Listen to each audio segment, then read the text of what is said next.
আসসালামু আলাইকুম রহমতুল্লাহ। আবার প্রিয় দর্শক, মেঘাচ্ছন্ন আকাশ, চারিদিকে সবুজের মহা সমারোহ, শুধু পাট আর পাট। বাংলাদেশে পাটকে সোনালি আঁশ বলা হতো।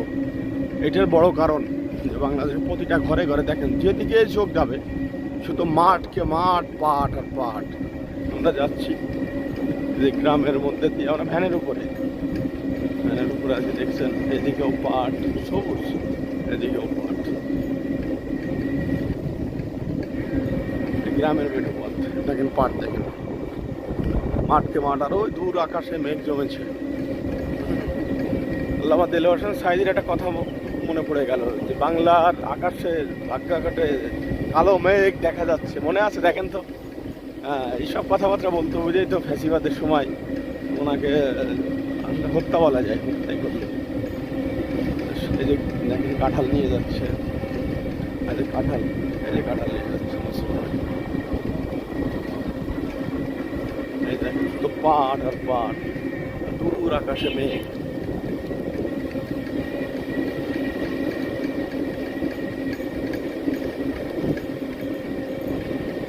কি সুন্দর টার্নিং দেখছেন। প্রিয় দর্শক, আপনারা যদি লক্ষ্য করেন, বাঁশ কাটা খুব ইজিলি, কিন্তু বাঁশ বেরো করা ঝাড় থেকে খুব কষ্ট, মানে খুবই পরিশ্রমিক। আর বাঁশ ঝাড়, আমরা তো বাঁশ ঝাড় প্রায় ফাঁকা করে দিচ্ছি, আমাদের প্রায় 100 মতন বাঁশ গেছে। হ্যাঁ, এই যে আজকেও আমাদের কাটা হলো আর কি।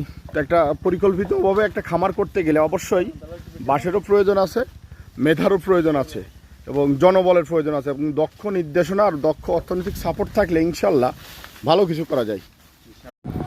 প্রিয় দর্শক, আমি মোহাম্মদ নাজমুল তারেক আপনাদের মাঝে আবার হাজির হলাম। আর ফেসবুকে একে অপরের সহযোগিতা করি, কমেন্ট করি এবং স্টার্টসেনদেরকে সম্মান করি। অবশ্যই ফেসবুক আপনাকে ভালো রিপ্লাই দেবে। আর আমাদের সাইপা মাছ চাষ লিমিটেড কোম্পানির এই যে আমাদের কাজের কাজ পরিদর্শনের যে ম্যানেজার আজি সাহেব, উনি আজকে আমাদের এই যে এই জায়গায় হলো রেণুপোনা, মানে ডিম নিয়ে এসে দেওয়া হবে। এই যে বিষ মারা হচ্ছে,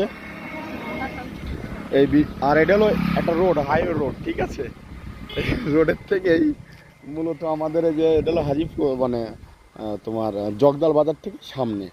তা এই হলো আমাদের রোড, আর এই হলো কাজ করতেছে। দেখেন আমাদের আজকে অনেক কাজ। আমাদের পর্যায়ক্রমে ইউটিউব চ্যানেল, ফেসবুক, টিকটকে সব জায়গায় পাবেন ইনশাল্লাহ। এখন এটা প্রস্তুতি হচ্ছে, সকাল থেকেই মাছ দেওয়া হলো খামারে, প্লাস এই হলো ডিম ছাড়ার জন্য। দেখেন এটা হাই রোড, আর এই জায়গায় ভবিষ্যতে আমরা একটা কফি শপ